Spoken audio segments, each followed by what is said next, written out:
Naam, sasa tuko nawe sanjari kabisa mwanamichezo, tuko nawe sako kwa bako, tunakwenda nawe unyo unyo, kwa maana ya hatua baada ya hatua, kuanza kuhesabu taarifa moja baada ya nyingine, kuweza kuona kile ambacho tumekuandalia kwenye soka letu.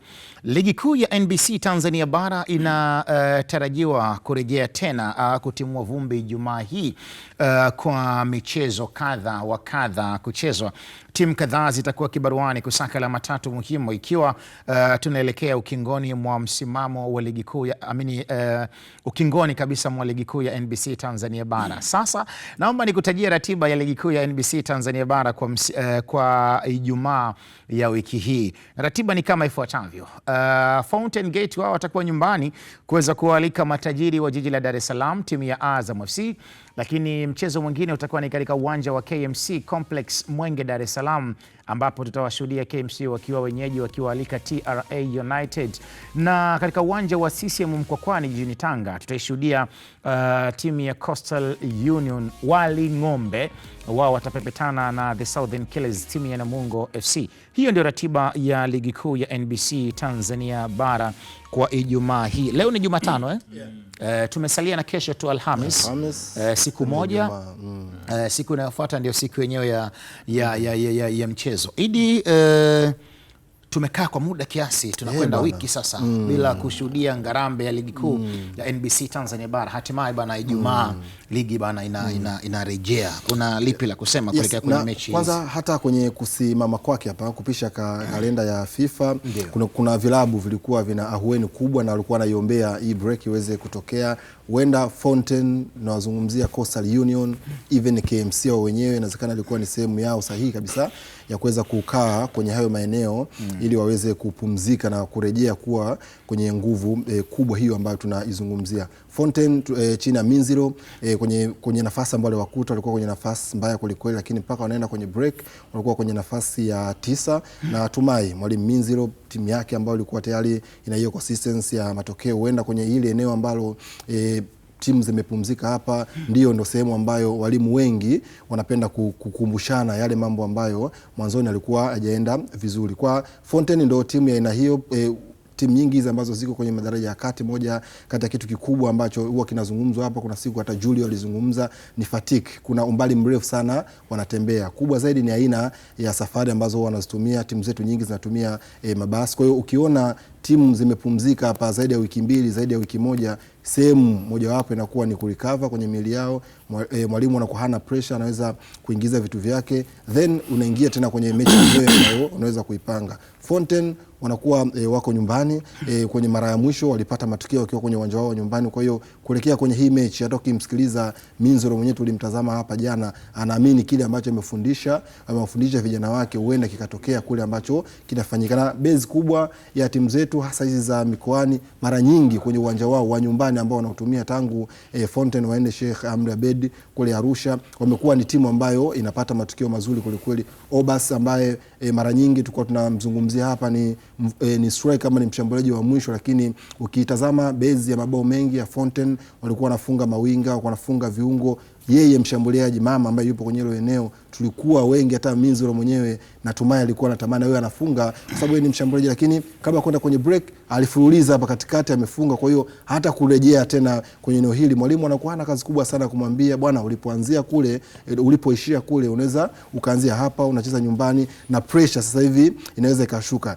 Inawezekana mambo mengi huwa yanatokea washambuliaji, inawezekana nyuma yake ilikuwa hiyo pressure, timu iko kwenye nafasi mbaya, kwenye nafasi ya 9. Huenda Fountain hii ambayo inaweza tukaiona siku ya Ijumaa ambayo inarejea kwenye ligi na ikiwa inacheza nyumbani ikawa iko tofauti kabisa. Pressure ambayo ilianza nayo imekuwa imepungua hivi sasa, timu imeanza kuunganika. Pia ukiunganisha na mwalimu ambaye yupo, inawezekana tukapata kitu kizuri zaidi ambacho kikatupa kwenye mchezo ambao wanacheza wakiwa hapo nyumbani. Sawa. Huyo ni Idi Nonga. Hii ilikuwa ni kama kifungua kinywa ama staftahi. Ngoja tumpe nafasi Andrea Kinga Mkono naye tusikie hisia mseto. Andrea, ni ipi tathmini yako kuelekea kurejea kwa ligi kuu ya NBC Tanzania bara? Na tumeona ratiba hapo, mechi ya kwanza itakuwa katika uwanja wa Sheikh Amri Abeid, ambapo Fountain Gate watakuwa nyumbani dhidi ya Azam FC. Maana yake matajiri wa jiji la Dar es Salaam watalazimika kusafiri mpaka Arusha kwa ajili ya kwenda kucheza mchezo huu. Jana tulikuwa na msemaji wa timu ya Fountain Gate Issa Mbuzi, aliushangaza ulimwengu na dunia kwa ujumla wake. Alisema wana mechi 4 nyumbani kwao katika uwanja wa Sheikh Amri Abeid, kisha wana mechi moja tu ya kutoka, kwa maana ya wao watamaliza msimu wakiwa ugenini. Lakini miongoni mwa wale ambao aliwashangaza ni pamoja nami. Alisema katika mechi rahisi ambazo wao watakwenda kucheza, mechi ya Yanga, mechi ya Azam na mechi ya Singida Black Stars. Hizi ni miongoni mwa mechi nyepesi kwao kuelekea kumaliza msimu wa ligi kuu NBC Tanzania bara. Mbuzi alikuwa na akisi nini wakati anazungumza maneno hayo? Unaitazama Yanga ndio bingwa mtetezi, unaitazama Azam iko nafasi ya 3 kwenye msimamo, unaitazama Singida Black Stars iko nafasi ya 4 kwenye msimamo, na hao waliokuwa juu wote wameshaonja ladha raha ya kushiriki mashindano ya kimataifa.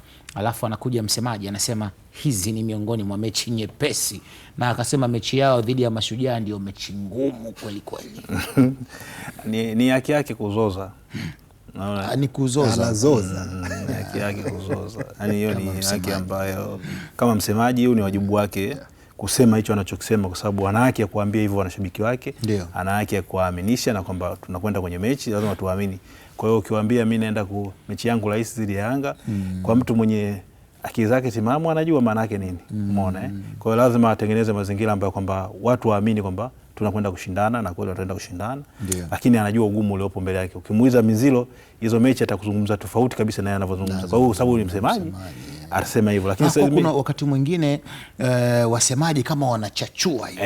Wanachachawiza. Na inapochachuka ule uchachuaji ule inapokuwa imechachuka ndio inakuwa tamu zaidi. Sasa ndio maana wakati mwingine kichwa anakula mkono. Ndio maana wakati mwingine sasa unajua sasa kwa sababu gani hiyo jambo linakuwa baya? Ubaya wake ni kwamba pale timu inapokuwa inafanya vibaya, watu hawaizungumzi timu, wanakushambulia wewe binafsi. Kwa sababu wewe ndio ulikuwa uko mstari wa mbele kuaminisha kwamba hii timu yetu ina kiwango hiki ambavyo tofauti na kuja kwenye uhalisia uwanjani unasema zaidi. Unajua mpira unajua unachezwa sehemu ya wazi. Lakini unajua amesema, unajua kwa mfano kama hii Azam hii unavyoiangalia hii ilimiminwa 4 pale na TRA. Sasa hawa TRA sisi tumewafunga mechi ya mwisho. Ndio wewe. Sio umenielewa? Mpira una magazeti hayo. TRA sisi tuliwafunga. Yaani mpira una hesabu hizo. Katika mechi rahisi Ahmed, nakwambia mechi rahisi ni hizi 3 hizi za juu hizi. Sasa ndio unasemaje? Mpira hauna hesabu hizo. Yeye anacheza nyumbani na watu pale wanaenda. Watu wanaenda kufanya kazi pale. Watu wawili wajua wanasema nakutana nao ambao wanatangaza wanataka kufanya kazi. Na kazi yenyewe wengine wanataka ubingwa, wengine wanataka kumaliza nafasi ya 2, ikiwezekana hiyo ya 3 lakini wamaliza kibabe, yani wanataka kumaliza kinyonge. Unaona? Kwa hiyo mechi ambazo yeye anasema kwa sababu hii ni nafasi yake kusema, lazima ukitambie cha kwako. Unaona? Anakuwa kama yule msemaji wa Iraq yule. Bwana tunawapiga wasiingie kwenye mstari huu, tunawachambulia, yani wakiingia hapo tunawachakaza. Ni haki yake, lakini watu wanasonga mpaka wako barazani kwake, mpaka Ikulu wanamchukua mtu anaondoka. Nzuri pia anaamsha mchezo. Yani ndio maana kiusemaji wakati mwingine tunaweza kama kuita na watu wa propaganda, wahamasishaji. Kwa hiyo anahamasisha watu waamini kwamba waje uwanjani, kwa sababu hii ni sehemu ya kuhamasisha watu waje uwanjani. Ni jambo zuri analolifanya. Lakini ndio maana tunapata maoni ya makocha, kwa sababu makocha watatueleza kiufundi zaidi. Lakini mechi za sasa hivi hizo kuanzia zinazoanza kesho kutwa Hamisi, zinazoanza Ijumaa, hizi mechi kila hatua dua. Umeona? Kila hatua dua, yani kila mtu anapiga dua yake kwamba hii mimi niokote nikae sehemu salama. Niokote wao Fountain Gate wanaamini kwanza, wanasema wao wakishinda tu mechi moja wanajihakikishia. Hawana pressure kabisa. Sasa katika hizo mechi moja ambao unaiona mechi inawezekana ni ya Mashujaa. Kimashujaa nao wagumu watawasumbua. Na wanaenda Kigoma. Lakini ndio nakwambia kimahesabu kwenye hizo mechi 4 unazozitaja. Kwa hiyo ukiangalia siweza kuona hiyo. Yaani umeona Nonga anavyokuja sasa. Anazungumza, amegeuza maneno yake. Bwana anasema hizi bwana mimi nawapiga, lakini Nonga anakuambia anavyoona mchezo, anaona aina ya vikosi, anawapa nafasi zaidi wapinzani wake kuliko Mbuzi anavyozungumza kwenye timu yake. Na Mbuzi lazima asimame kwenye timu yake. Hii ndio sifa ya usemaji na sifa ya kuwa mwenye timu. Lazima uamini. Shabiki ni kama mtoto, siku zote anaamini cha kwake ni bora. Kwa hiyo nadhani kwangu hizi mechi ni ngumu kwa Fountain Gate. Na yote ambayo yupo kwa mechi hizi 5 za sasa hizi ni mechi ngumu sana. Ukiangalia mechi ya KMC na TRA ni mechi ambayo ngumu vile kabisa. KMC pamoja tunamuona safari yake imeisha, lakini hatotaka kumaliza kama mnyonge, lazima atafute aharibie watu shughuli zao. Umeona? Kwa hiyo anataka kupambana kwamba mimi niondoke hapa kwenye ligi, sawa nitashuka, lakini nataka nipate, sitaki kuondoka na hizo pointi 9, nitakuwa na rekodi mbaya zaidi timu iliyoshuka na pointi chache zaidi katika misimu kadhaa iliyopita. Kwa hiyo nadhani hata kama anashuka basi afike hata 20 pale, amtie pressure kidogo Prison pale nafasi yake ile. Kwa hiyo nadhani kwangu ni mechi ambazo zina ushindani mkubwa na timu zote nadhani kwa break hiyo walioipata wamepata muda mwingi wa kutathmini yale mapungufu yalikuwa yanaonekana wakati ule, na sasa hivi kuna mechi 5 ndani ya siku 15. Kwa hiyo unajua hapo kuna kila baada ya siku 3 kutakuwa na mechi. Kwa hiyo mchaka umeanza upya.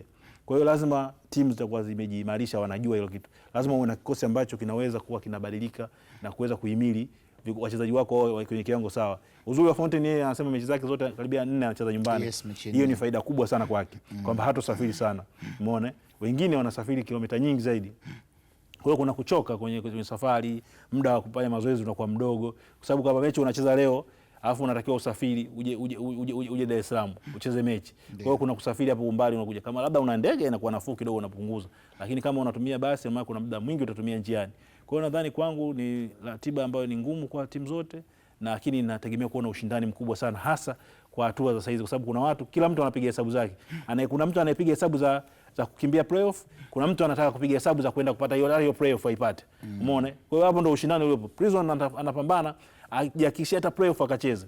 Wakina Mbeya City hawataki kurudi huko chini, wanataka kupambane. Kwa hiyo unaona jinsi gani kila mmoja kwenye hatua yake anatafuta namna ya kujikwamua ili kukaa sehemu salama zaidi. Kwa hiyo ni mechi ambazo zitakuwa ngumu, hatutegemee kuona urahisi, tunategemea kuona ushindani sana na ufundi utatumika sana wa makocha na jinsi gani wanavyoweza kuwatuliza wachezaji kuelekea katika mechi hizo. Kwa hiyo nadhani kwangu mechi ya Azam na Fountain Gate nategemea kuona ushindani wa aina yake kutokana na aina ya kile kikosi cha Fountain Gate kilivyoanza msimu huu. Mechi ya mwisho katika siku ya Ijumaa itakuwa ni katika uwanja wa CCM Mkwakwani pale jijini Tanga saa 3 usiku.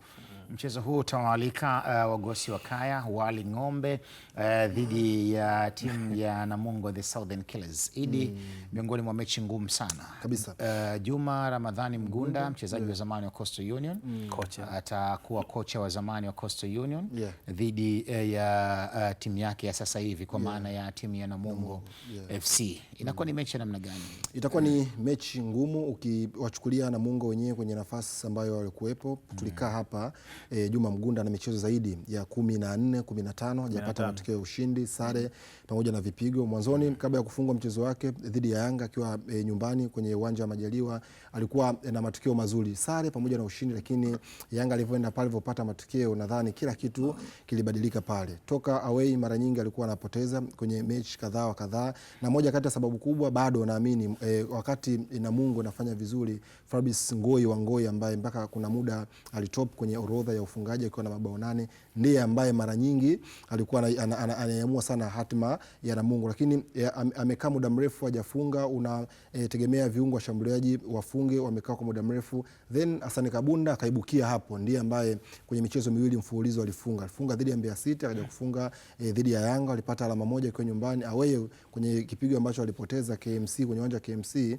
Hassan Kabunda kafunga. Na ukirudi tena hapo ipo kwenye huo muendelezo wa Namungo kuwa na ukame wa ufungaji wa mabao. Kuna muda unamtegemea nahodha Jacobo Raymond Masawe afunge, kuna wachezaji wengine akina Nyenye wafunge. Kwa hiyo eneo mama ambalo Namungo kuna wakati kwa wanapata alama, unamzungumzia Fabrice Ngoi wa Ngoi. Kwa hiyo tangu asimame pale sehemu nyingi ambazo zinatoa mabao, mianya sehemu nyingi ya kutengeneza mabao sehemu ya Namungo ni kama Mwalimu Juma, ukiacha eneo la ulinzi ambalo linampa shida, eneo la ushambuliaji pia limekuwa lina hiyo changamoto.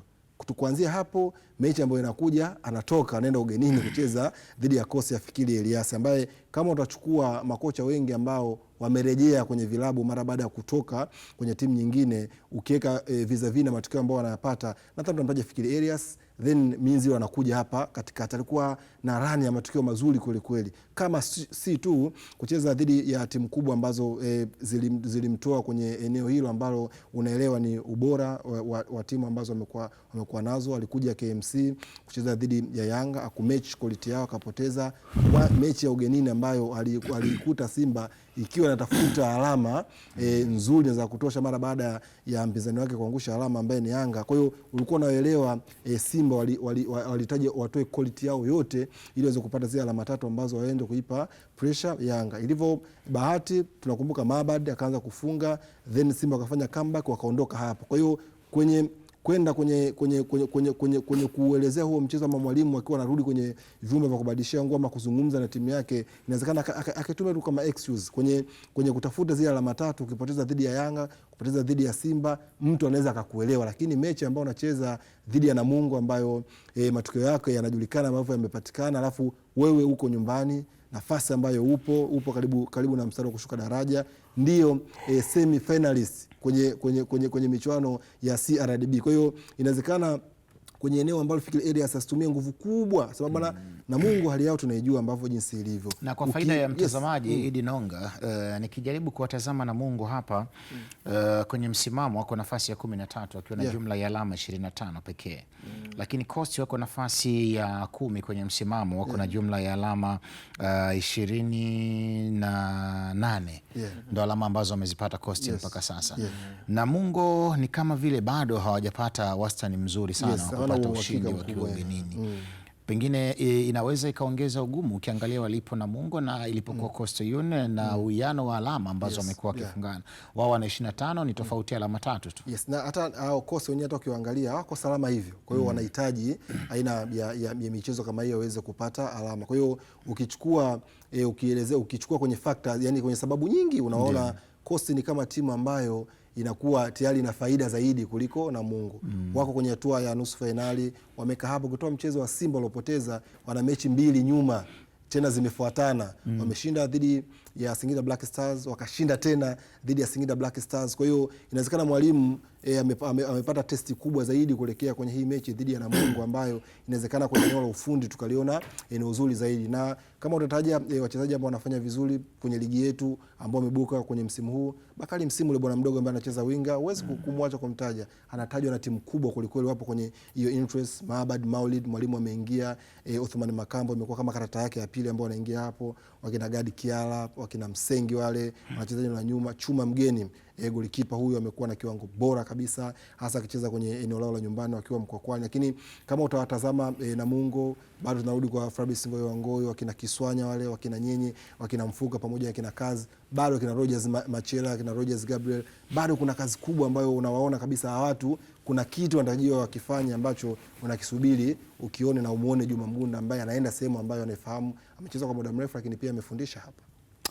Sawa, ni Idi Nonga akimaliza hiko kwa kutazama mchezo wa Coastal Union ambao watakuwa nyumbani dhidi ya Namungo FC, na utakuwa ndio mchezo wa mwisho kwa siku ya Ijumaa kuishuhudia michezo mitatu, na yote hii mahali pekee ambapo unaipata ni kwenye kisimbuzi chako cha Azam TV. Aidha unaweza ukapata kupitia Azam Sports 2 HD ama Azam Sports 1 HD pale kwa ligi kuu ya NBC Tanzania bara. Kwa hiyo ni wewe tu, lipia kisimbuzi chako sasa kuweza kuepuka usumbufu wa kimtandao.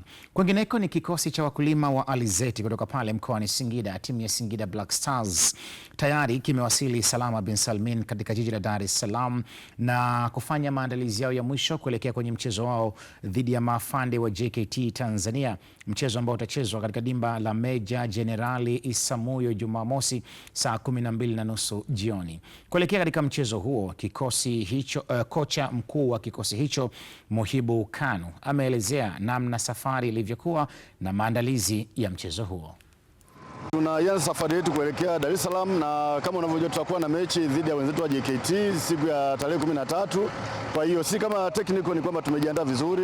Tunaondoka squad nzima wachezaji 21, tukiamini ni wachezaji ambao tunaweza ku accommodate kwenye mechi inayokuja, tukiamini mechi ngumu, mechi ambayo itakuwa na ushindani mkubwa. Kama unavyojua JKT ni moja kati ya timu ushindani, na tunaenda ukiheshimu ushindani wao huo, lakini technically si kama Singida Black Stars. Tumejipanga kuhakikisha kwamba tunaenda kupata matokeo chanya ili kuweza kuhakikisha kwamba timu yetu inasogea kwenye msimamo wa ligi. Mechi zote ni muhimu, hakuna mechi ambayo tumeipuuza. Kama tulivyokuwa tunazungumza siku zote, tunaziheshimu timu zote ambazo zinashiriki ligi.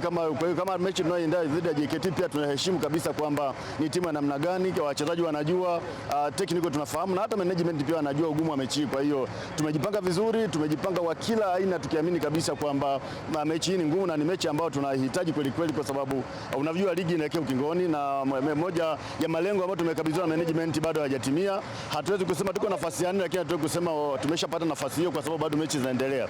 Tuna kila sababu ya kuweza kufanya kazi kwa bidii, kujituma, mchezaji mmoja mmoja, technical na kila aina ya staff kuhakikisha kwamba yale malengo ambayo tumekabidhiwa na management yanakutimia. Ni kocha wa Singida Black Stars Mohibu Kanu akizungumzia maandalizi yao, lakini pia safari yao bwana, nao wameshafika Dar es Salaam. Karibu mjini. Tunawakaribisha mjini. Ni mechi ya namna gani? JKT Tanzania chini ya kocha Ahmed Ali wanakwenda kuwaalika Singida Black Stars. Mechi ngumu, ni mechi ambayo tunaamini kutakuwa na ushindani mkubwa sana, hasa ukiangalia katika ile mbio ya nafasi ya 4.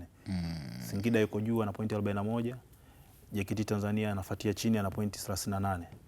Ukiangalia JKT Tanzania amefungwa goli 26 nani Singida amefungwa goli 27. Kwa hiyo unaona ni watu ambao wanafuatana. Nasema Singida amefunga goli 34, huyu amefunga goli 27. Ndio. Kwa hiyo yani unakuta kwamba ni sehemu ambayo timu ambazo zinafanana kwenye takwimu nyingi. Unaona, kwa hiyo nadhani ni mechi ambayo itakuja kuwa nao, itaamuliwa sana uwanjani kutokana na ubora wa walimu pamoja na mbinu za wachezaji mmoja mmoja. Tunaona kila mmoja na watu wake ambao wanawaamini kwamba wanaweza kumletea matokeo mazuri. Na hii mechi ambayo mtu kama anataka kutazama mechi ukaona ushindani, nadhani hii ni mechi ambayo ni nzuri sana kuitazama kwa sababu utaona jinsi gani vijana wanataka kuonyesha kuna mtu anaitwa Mosi Ndumwe. Amekuwa kwenye kiwango bora sana tangu ameingia kwenye dirisha dogo. Ashafunga goli 9 nadhani amefunga. Kwa hiyo ni miongoni mwa wachezaji ambao wanapewa nafasi kubwa ya kuendelea kuibeba Singida na hata kurudi kwao kwenye mstari. Nadhani ni mchezaji ambaye amekuwa na mchango mkubwa sana. Kwa hiyo nadhani kwake Mohibu Kanu kocha anaendelea kumwamini akiwa na Keeke pale, wataendelea kufanya timu ikawa bora zaidi. Kwa hiyo nadhani kwangu hii ni mechi ambayo nzuri kwa kutazama kwa sababu aina ya makocha na aina ya timu ambazo jinsi zinapocheza, lakini Singida ina watu zaidi ambao wanaonekana wana uzoefu mkubwa na wametoka kwenye mataifa mbalimbali kulinganisha ambao na JKT ambao ina wachezaji wengi wa Tanzania, lakini Karabaka yuko naye anafanya vizuri. Umeona, kwa nini na wenyewe JKT ina watu ambao wanaweza kuja uwanjani wakakupa kitu. Japokuwa hapa katikati kidogo naona ile kasi yao imeshuka tofauti na walivyokuwa wameanza. Kwa hiyo nadhani kuna vitu ambavyo kocha Ahmed Ali avifanye kuwarudisha wachezaji wao kwenye ule mstari wao walioanza nao ili waweze kumaliza vizuri.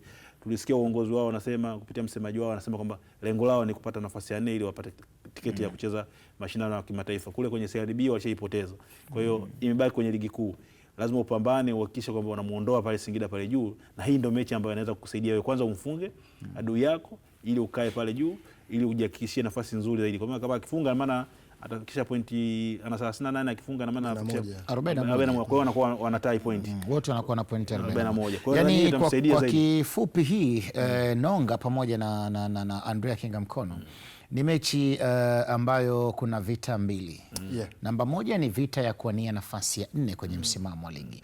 Lakini JKT na vita yake ya kwamba hii mechi atakapokuwa ameshinda maana yake watakuwa na tie point, wote watakuwa na point 41 ambazo zitawafanya wote wakae kwenye nafasi isipokuwa Singida atakuwa juu kwa sababu uwiano wa magoli mengi ambayo yeye ameweza kufunga. Inaweza ikawa inakwenda kuamsha ari na morali kuelekea kwenye mchezo huo kwa maana ya kuizungumzia hiyo vita ya nafasi ya 4 kwenye msimamo wa ligi. Masau amekuwa akizungumza mara kadhaa kwamba wanahitaji kushiriki mashindano ya kimataifa na ili timu ishiriki maana yake ni kwamba walikuwa wanatakiwa kufanya vizuri kwenye CRDB ambapo wameshatolewa na ikiwezekana wakae kwenye nafasi nzuri za juu, zile nafasi 4 za juu kwenye msimamo wa ligi kuu NBC Tanzania Bara. Pia kwa lugha rahisi unaweza kusema hiyo nafasi JKT wanayo wao wenyewe kwenye mikono yao kwa sababu kama unacheza kwenye kiwanja chako cha nyumbani na moja kati ya eneo ambalo JKT mara nyingi chini Ahmed Ali msimu kimalizika au tukihesabu kwenye nafasi ambazo wanakuepo mara nyingi base yao ya matokeo huwa wanaipata kwenye uwanja wao wa Meja Jenerali Isamuhyo. Msimu uliopita Yanga alienda pale aliangusha alama 2 pale, chukota alama 1 akaondoka, lakini msimu huu hali imekuwa tofauti kidogo. Ameenda Simba amechukua pale alama 3, Yanga ameenda kwenye CRDB hatua ya robo finali amechukua alama 3. Kuna mechi nyingine tena ya ligi ataenda pale Yanga. Kwa hiyo ukifuatilia hii trends unaona kwenye eneo lao, kwenye uwanja wao nyumbani, kama kuna kitu hivi kimepungua hapo. Hata mechi ya mwisho ambao wamecheza iliwabidi waweze kutoka nyuma na waweze kupata sare ya mabao 2-2 na kupata hiyo alama moja. Kwa hiyo bado unaona nafasi ya JKT ni wao wenyewe, kama hiyo nafasi waamua wanaweza kuitengeneza kwenye mazingira hayo, lakini na wakati huo pia tumkumbushe mtazamaji ambaye anafuatilia, mara ya mwisho wakati JKT anakutana na Singida, Singida alifungwa bao 1-0. Yes. Kwa hiyo maana yake ni kwamba JKT anaingia kwenye mchezo huu akiwa na kumbukumbu nzuri sana ya kwamba alipata matokeo katika mechi ya kwanza. Hivyo anaweza pia kwenda kupata matokeo ya ushindi katika mchezo huu, na ukitazama anacheza akiwa katika uwanja wake wa nyumbani. Ndio hiyo ambayo tunarudi hiyo kwenye kucheza kwenye uwanja wake wa nyumbani. Kuna aina nyingi sana ya matokeo ambayo JKT wenyewe wana yani kwenye kama misimu 2-3 hivi JKT walikuwa na hiyo kitu wanaita fear factor. Yani kuna kitu cha kuogopwa timu nyingi zikienda pale. Simba kwenye msimu ambao ulipita ilimbidi Jonathan Soa kwenye msimu Jonathan Soa wafanye comeback aje kufunga bao la pili. Hata kwenye mechi ya mwisho ambao wamecheza iliwabidi wafanye hivyo, lakini kuna aina matokeo saizi ambao wanayapata. Hata mechi ya mwisho ambao walicheza hapa dhidi ya Fountain walifungwa mabao 2, walitanguliwa, baadaye ndo wakarudisha mabao 2 na wakachukua hiyo alama 1 wakaondoka nayo hapo. Kwa hiyo kwenye quality wise ukiwatazama Singida wenyewe na ukitazama aina matokeo ambayo wameyapata, unaamini na inakupa picha itakuwa ni mechi ambayo itakuwa ni ya wazi zaidi na kwenye ubora zaidi ndio ambayo utaamua. Na moja kati ya kazi ambayo huenda Ahmad Ally wengi tunamwamini kwenye ile tactical ability anayo, tuone Mosi Nduumu anaweza kumzuiaje, wakina KK anaweza kuwafanyaje, na wachezaji wengine ambao wanakuwa wana threat kubwa kwenye eneo la Singida dhidi ya shape ama maeneo ambayo JKT wanacheza. Sometimes atakupa back 3 mwalimu, then timu ikiwa nazuia atakupa watu 5 mpaka 7 kwenye kuzuia. Tutaka tuone Muibu Kanu na benchi lake la ufundi pamoja na Ahmad Ally wanaweza kukopi vipi kwenye hao mazingira, na hiyo vita nafasi ambayo iko hapo. Sawa, basi tuangazie taarifa nyingine ambazo bado zinagonga vichwa mbalimbali vya habari za michezo. Na kama ndio kwanza unajiunga nasi, hii ni Viwanjani ya Azam TV. Bado tuko nawe sako kwa bako kukujuza taarifa lufufu ambazo tumekuandalia. Tuhame Dar es Salaam na tuangazie taarifa kule mkoani Mbeya. Habari kubwa kuelekea katika mchezo wa ligi kuu NBC ambao utachezwa Jumamosi, ukiwakutanisha Mbeya City wanakoma kumwanya ama wagonga nyundo dhidi ya wakatamiwa pale Manungu Turiani mkoani Morogoro, timu ya Mtibwa Sugar. Kocha wa kikosi cha Mbeya City Salum Mayanga ameahidi kuwa michezo iliyosalia ya ligi kuu ya NBC Tanzania bara wataendelea kuonekana kwenye ligi kuu kufuatia maandalizi ambayo wameyafanya, na anaamini timu hiyo haitashuka daraja bali itabaki. Andrea Kinga Mkono, kocha Mayanga anaamini mechi 5 za mwisho ambazo zimesalia watakwenda kufanya vizuri na ikiwezekana kubakia kwenye ligi kuu ya NBC Tanzania bara. Lakini kocha huyu anakumbukwa aliwahi kuifundisha timu ya Mtibwa Sugar na anakwenda kucheza dhidi ya waajiri wake wa zamani kwa maana ya timu ya Mtibwa Sugar, timu ambayo amefanya kazi kwa muda mrefu sana, amekita mizizi yake pale, mbali ya kwamba alishawahi kuwa kocha hapo, lakini amewahi kuwa afisa ustawi wa jamii ndani ya kiwanda cha miwa cha Mtibwa Sugar. Yaani anapajua mwana Tuliani. Anaijua mwana Tuliani. Yaani huyu na Mtibwa ni baba moja mama moja tumbo mbalimbali. Sasa hiyo mkuta anamuelezea Meki Maxime akamwambia wakati nacheza nikutana Salum Mayanga ndo mpinzani wangu, anambia Sadogo yale ya nje yaache, cheza mpira itakuwa nafasi yako hii. Karibu Andrea Kinga Mkono. Kwa kocha kuzungumza timu inabaki, yeye ndo daktari. Unajua daktari akikwambia bwana mgonjwa wako atakuwa na nafuu, unapata tumaini kwa sababu yeye ndo, kuliko tulivyomsikia msemaji wa Fountain Gate. Wewe unaelewa. Na nimempelekea timu jana. Nilimwambia nina timu yangu nyumbani kule. Nimempa kocha jana awasiliane naye. Na nimewakuta vijana pale wana ari kweli kweli. Kwa hiyo kwangu kwa Mayanga kusema timu inabaki kwa sababu ana maana anajua mapungufu yalikuwa wapi. Mbeya City miongoni mwa timu ambazo zimeruhusu magoli mengi sana kabisa. Kwa hiyo nadhani kwanza kama daktari inabidi atibu tatizo hilo kwanza. Mechi hizo zilizobaki ni mechi muhimu na anajua kabisa kuna pressure ya Prison wako pale nyuma yao. Unaona kuna pressure kutoka kwa KMC vile vile pamoja yuko chini. Ni miongoni mwa KMC anasubiri Mbeya City ashinde ili ithibitishwe kwamba yeye anashuka daraja kabisa. Kwa hiyo kama Mbeya City akiendelea kudolola, mechi iliyopita Mbeya City alidolola, kampanya KMC abaki na matumaini. Kama angeshinda mechi ile KMC ilikuwa biashara yake imekwisha. Kwa hiyo anajua hiyo pressure ambayo ipo. Kwa hiyo ni namna gani anapambana? Ni mechi dhidi ya Mtibwa Sugar. Mtibwa Sugar msimu huu chini ya Chipo naona mambo yao sio mazuri sana. Wanakuja, wanapanda, wanashuka, wanapanda kwa maji kupo maji kujaa. Sasa hiyo inawachanganya. Wakati mwingine huwezi kuwategemea kwamba hii mechi, kuna mechi wanakuja wanalinda vizuri, kuna mechi inakuja wanaruhusu magoli mengi sana. Kuna mechi yao dhidi ya KMC walifungana magoli mengi sana. Kwa hiyo unaona ni timu ambayo inawezekana kufungika. Umeona? Lakini vile vile na wao nani Mbeya City wana hizo changamoto zao ambazo zinawakabili. Je, Mayanga kipindi hiki amepata hiyo tiba? Je, magoli yatapatikana? Na je, nyuma kutaweza kulinda kuzuia usiruhusiwe ushindi kurudi? Kwa hiyo ni maswali ambayo yeye Mayanga anapaswa kuyajibu uwanjani, na sisi tunataka kuyaona hiyo dhidi ya Mtibwa Sugar. Nategemea kuona mechi yenye upinzani mkubwa, kwa sababu Mtibwa Sugar nao wanajua kama watafungwa ina maana safari yao ya kutaka kurudi walipotoka inaanza kukaribia, kwa sababu na wao watashuka, wanaweza wakajikuta wanashuka kwenda kwenye timu ambazo zina kwenye mstari wa playoff. Kwa hiyo kwangu nadhani itakuwa mechi ya ushindani na mechi ambayo itaamuliwa kwa juhudi binafsi za wachezaji wakati mwingine na makosa ya mchezaji mmoja kama tulivyoona kwenye mechi iliyopita dhidi ya KMC. Safu yao ulinzi ilikuwa na mapungufu mengi, japokuwa walishinda, lakini waliruhusu magoli mengi ambayo unaona hayakuwa magoli yani ulinzi ulikuwa dhaifu. Kwa hiyo nadhani ni sehemu ambazo Salum Mayanga inabidi wazitumie kupata matokeo dhidi yao. Mtibwa wako nafasi ya 12 kwenye msimamo wakiwa na jumla ya alama 27 ukijaribu kutazama hapa. Mbeya City na wako nafasi ya 14 wana jumla ya pointi 22.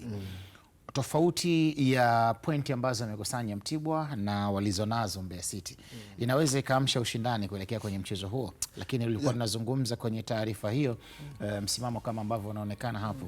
Wakati tunazungumzia taarifa hiyo ulikuwa unamtaja Salum Mayanga ambaye anaifahamu Mtibwa kinaga ubaga. Karibu Idino.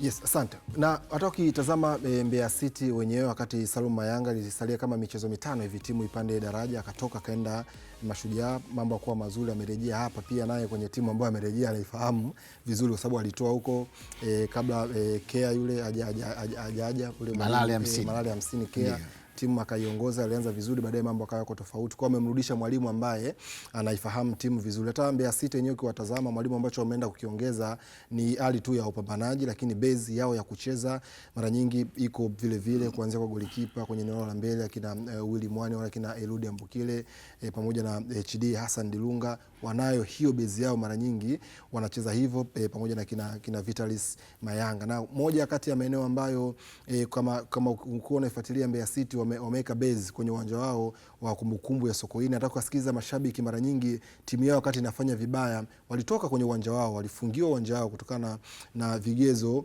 vya ukaguzi wa bodi ya ligi vilikuwa viko tofauti kidogo. Kwa hiyo wanaamini matokeo mengi ambayo waliyapata walikuwa na ile home sickness ambayo wanaipata wakiwa kwenye viwanja vya away. Wamerudi, wako nyumbani, wanacheza dhidi ya Mtibwa ambayo kama Mbeya City wao wenyewe huenda isingekuwa fixture nzuri ama ratiba nzuri kama wangecheza na Mtibwa ambayo ilivyokuwa kwenye mzunguko wa kwanza. Kwenye mechi za kwanza kabisa walikuwa na timu bora kabisa, wakina Lia watu wale walikuwa wako bora, wakina Mayele wale walikuwa wako vizuri, pamoja na wachezaji wengine wakina Saidi Mkopi na wachezaji wengine ambao Mtibwa walikuwa nao. Lakini kuna vitu hapa vimetwist katikati. Ilifika hatua Yusuf Chipo alikuwa kwenye eneo baya zaidi, kuna michezo alimpa, baadaye wakabadilisha mara baada ya kuona kuna aina matokeo ambayo ameyapata, ilibidi aondoke, akabaki kwenye timu. Kwa hiyo anayo hiyo tayari, ana hiyo red flag kwenye akili yake, kama atakuwa anapoteza aina matokeo ambayo anapata, mambo yanaweza kawa yako tofauti kabisa. Lakini kwa Mbeya City huenda eneo kubwa ambalo watalipambania leo, watajiuliza tu kama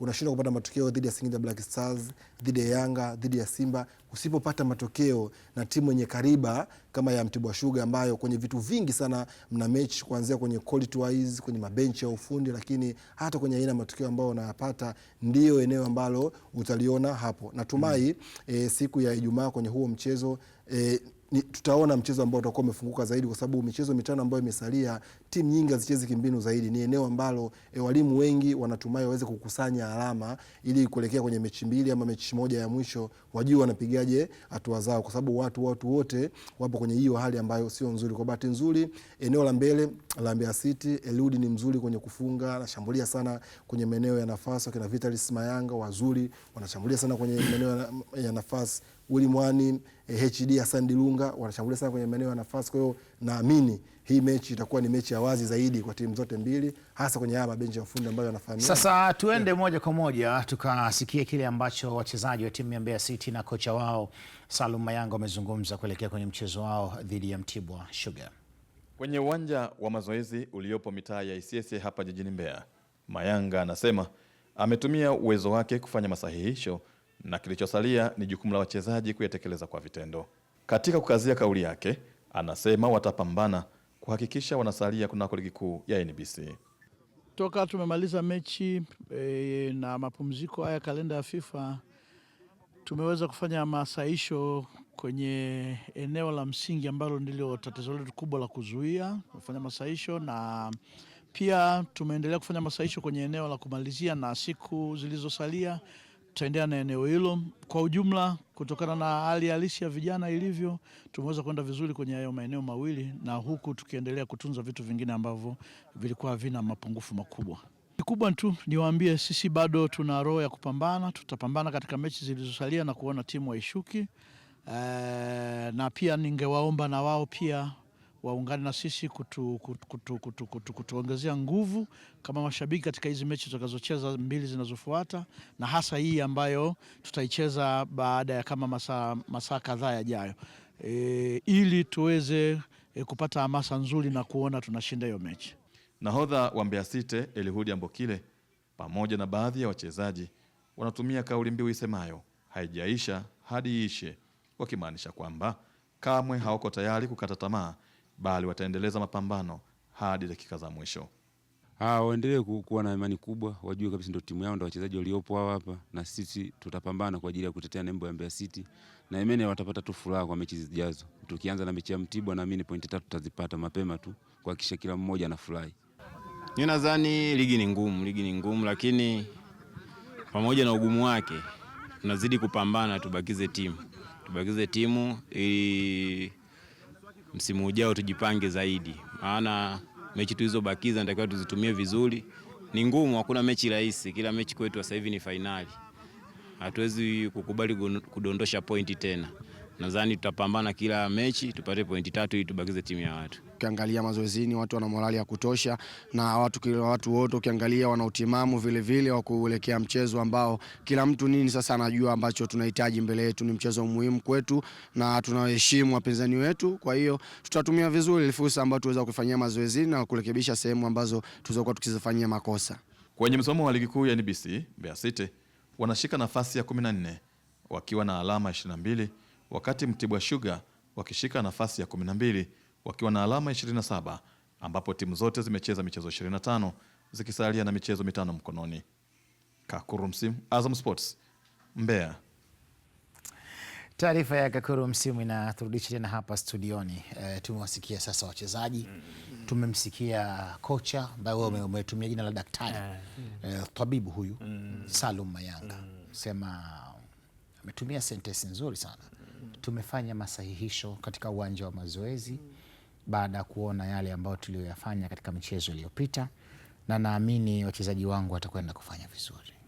Sasa akasema wamebakia wao tu wachezaji. Na mpira kaulisha kwa wahusika. Sababu mwalimu wachezi. Sasa ashamaliza kazi yake. Mpira kaulisha kwa wahusika. Jamani. Yana wakumbusha kwa nje tu. Kazi kwenu. Ashamaliza huko. Na amezungumza kwenye issue ya safu yake ya ulinzi. Imeruhusu goli 39. Sio mchezo. Naona mara ya 50 Meki Maxime watu walishindwa kuitibu hiyo tatizo. Ameingia naye Mayanga, tatizo goli 39. Au KMC tu peke yake ndo amefungwa goli nyingi zaidi, goli 43 nadhani. Ndo amewazidi wao kwenye goli za kufunga. Maana ni goli 4 tu. Kwa hiyo ni miongoni mwa timu ambayo afu wao wamefunga goli 20 tu. Umeona Kwa hiyo nadhani bado kuna changamoto ambayo anatakiwa kuifanya. Goli 20 wamefunga sawa, wamefunga na watu wakina Reudi wanaonekana wako vizuri. Lakini kuna wachezaji ambao hawajawatumia. Yakubu alikuwa miongoni mwa wachezaji wazuri sana wakati akiwa na Yanga. Niamini angecheza sasa, sijui ni majeruhi anamsumbua au ni nini, lakini unaona mara nyingi kwa faida ya mtazamaji ni Yakuba Sonyi. Yakuba Sonyi, sio Yakuba Sonyi. Naona ni mchezaji ambaye alikuwa kiwango bora wakati ule akiwa na Yanga, baadaye akaondoka. Lakini hawamtumii, labda sijui majeruhi au ni nini, wao wanajua zaidi. Alienda Tabora United. Tabora United alicheza pia. Kwa hiyo sasa hivi ni TRA. Na wakati ule alikuwa na combination nzuri sana na Makambo wakati ule akiwa na Tabora. Kwa hiyo nadhani ni Mbeya City ambayo wanaenda kukutana na mtu ambao walikuwa wote ligi championship, ambaye Mtibwa alikuwa bingwa au alikuwa nafasi ya pili. Kwa hiyo wanakutana na watu ambao wanajuana na wanajua madhara, wanaijua championship ilivyo na wametoka huko na wanajua kama hizi mechi ukipoteza ina maana gani kwako kuelekea msimu huu unavyoendelea, kwa sababu ukianza kupoteza hapo, ukianza kusafiri, kwa sababu wote hawatakuwa na ratiba kama ya Fountain Gate ya mechi 4 nyumbani. Kwa hiyo watakuwa na mechi nyingi sana wanatembea. Kwa hiyo na wao mara nyingi wanatumia basi. Kwa hiyo nadhani kuna hiyo kitu ambacho kuhakikisha ukiwa nyumbani kwako sasa hivi ukiwa bado uko fit, hakikisha kwamba pointi zote unazibakisha. Kwa hiyo nadhani kwangu kocha ndio maana amesema mimi nishafanya ya kwangu. Nimegundua mapungufu, safu ya ulinzi nimeifanyia marekebisho na kuona tunazuia vipi. Kwa hiyo sasa wachezaji mkaibebe Mbeya. Na sababu una Mbeya Prison yenyewe inaemea mashine. Kwa hiyo inawezekana wanaemea mashine. Kwa hiyo inawezekana ukifanya mchezo Mbeya wakapoteza timu, kwa sababu kwenye playoff za timu za daraja ya kwanza kule kuna Police Tanzania. Ndio. Alafu kuna Mbeya Kwanza. Kwa hiyo wenyewe wanashindana, hujui utapangiwa na nani. Kwa hiyo unaweza kujikuta nao hivyo, kujikuta wakati mgumu ukashuka. Kwa hiyo lazima upambane, ujihakikishie hapa ushike chako mapema. Na hizi ndio mechi za kushika chako mapema dhidi ya Mtibwa Sugar. Bana, hizi ndio mechi za kushika chako mapema dhidi ya Mtibwa Sugar. Nonga, maneno ya Salum Mayanga, kitazama namna ambavyo anazungumza, ni kama ile sentensi ya kusema hali halisi inasema kweli kuliko mtu kuongeza chochote. Ni kweli. Kitu ambacho amekiadi hapo ambacho mimi nilikigusia, labda amezungumzia kwa njia nyingine, amegusia kwenye swala la mashabiki. Wengi ukiwasikiliza wana Mbeya, ilikuwa ni kama timu wakati imetoka imeenda kwenye viwanja vingine, kama timu ilikuwa iko mbali na wao. Kwa hiyo timu imerejea, anaomba support kubwa ya wana Mbeya waje hapo. Tunaamini moja kati ya timu ambazo zina mashabiki wengi wa mikoani, moja wapo ni Mbeya City. Ukiwa na hao mashabiki, ukiacha kwenye eneo ambalo timu inahitaji matokeo, lakini ukiwa na watu nje ambao wanakusupport, kuna kitu unaweza ukakiadi ama ukakiongeza ambacho kikaashiria unaweza kupata matokeo. Bado naamini kwa ligi yetu, kwa timu zenye quality kaliba ya Mbeya City na Mungo na timu nyingine, kwenye uwanja wako wa nyumbani ndio bezi ya kwanza kabisa ya kuweza kupata alama 3. Kwingine utabishana nao, utaenda kutafuta alama 1, utapata alama 3, lakini ukiwa nyumbani tunaamini kwenye uwanja ambao una train kwa muda mrefu, kuna maeneo ambayo unayazoea zaidi, unajua mpira huu ukipigwa hapa nitaupata hapa, ile pitch feeling unakuwa unaijua kwa muda mrefu. Kwa hiyo naamini Salum ambacho amekiongea, wachezaji ambacho amekizungumza, wanahitaji alama 3 na sio kitu kingine zaidi dhidi ya timu ambayo anakucheza nayo. Salum Mayanga sawa. Babu wa jambo, lakini jambo. Huyu akikaa na babu yake huyo atafukuzwa dakika 0. Wa jambo, lakini Mtozi anakusalimia sana. Anasema unamkosha sana. Nashukuru kwa hiyo. Yaani unamkosha kweli. Anamkosha. Na amependa hiyo ishara ya kuwa ulikuwa unamsalimia. Ni ndugu yangu. Wewe ndugu yako. Basi mtafika mbali, hamwezi kuishia njiani. Bana, kwa sasa tuangalie timu ambazo zipo kwenye hatari ya kucheza playoff. Ndio mjadala ambao tunakwenda kutazama kwa sasa. Kwenye msimamo wa ligi kuu kuna timu ambazo zinaonekana kuwa zipo kwenye hatari ya kucheza playoff, yani kwa maana ya kupambana kuwania kubaki ligi kuu ya NBC Tanzania Bara. Ikiwa watapoteza dhidi ya michezo yao iliyosalia. Ikumbukwe ligi kuu ya NBC Tanzania Bara hivi sasa inakaribia ukingoni, zikiwa zimesalia mechi 5 kwa kila timu. Nafasi ambazo mpaka sasa ni Namungo pamoja na Mbeya City zina hati ya kucheza kwenye hatua ile ya playoff kupambania kubaki ligi kuu. Viwanjani leo hii tuangazie timu ambazo zipo kwenye mstari wa njano kwenye msimamo wa ligi na kutazama hatari waliokuwa nayo ya kukwepa mstari huo, wasiingie kwenye ule mstari mwekundu wa kushuka daraja moja kwa moja. Ukitazama hapo kwenye msimamo unaona timu mbili zipo kwenye mstari mwekundu ambayo ya kwanza ni KMC wana pointi 9, ya pili Tanzania Prisons wana pointi 20, ya tatu Mbeya City ndio ipo kwenye mstari wa njano kwa mujibu wa Mtozi. Wako sasa kwenye hatari ya kucheza playoff. Yaani ukiwa kwenye ule mstari wa njano wewe utacheza tu playoff. Utake ndio hivyo, utacheza, usitake ndio hivyo. Utacheza. Hamna ndo mlimwamo. Hapa kwenye mstari mwekundu maana yake wewe unashuka daraja. Chaguo lako ni moja tu, kushuka. Yaani hapo kama ligi itasimama leo hii na hizi timu ziko hapo wameondoka. Kabisa wanaondoka katika hali ya huzuni mno. Umeona bwana? Sasa kuna timu ambazo zinakwenda kucheza playoff na ukiangalia mechi 5 ambazo zimebaki June 12 utaona hapo Andrea Kinga Mkono. June 12 Namungo atakuwa kibaruani, watakuwa na kibaruani dhidi ya Wagosi wa Kaya Coastal Union. Ni mchezo ambao tumeshauangalia, tumeshauchambua hapa. Lakini June 16 Namungo itakuwa kibaruani tena. Hizi ndio mechi 5 za Namungo ambazo zimebaki kwenye msimamo wa ligi kama ambavyo inaonekana hapo. June 12 itakuwa kibaruani, lakini June 16 watakuwa kibaruani dhidi ya TRA United, na Juni 24 Namungo na KMC, Juni 27 Namungo dhidi ya Fountain Gate, Juni 30 Namungo dhidi ya Mtibwa Sugar. Sasa hapa tuangalie mechi zao ngumu ambazo zitawapa nafasi ya wao kuchomoka kwenye mstari wa njano. Karibu Idinonga. Ukitazama kwenye hiyo orodha, ukitazama juu kwa juu unaona kama Namungo wakiweza kuwa na mipango mizuri, ni kama timu ambayo ina faida kubwa zaidi ukitazama na timu nyingine ambazo tutatazama michezo yao hapo. Mechi ya kwanza ambayo inaweza katoa mwelekeo huko ambapo wanaenda ni mechi dhidi ya Coastal Union. Ni mechi ngumu kulikweli ambayo wanaenda kucheza Mkwakwani.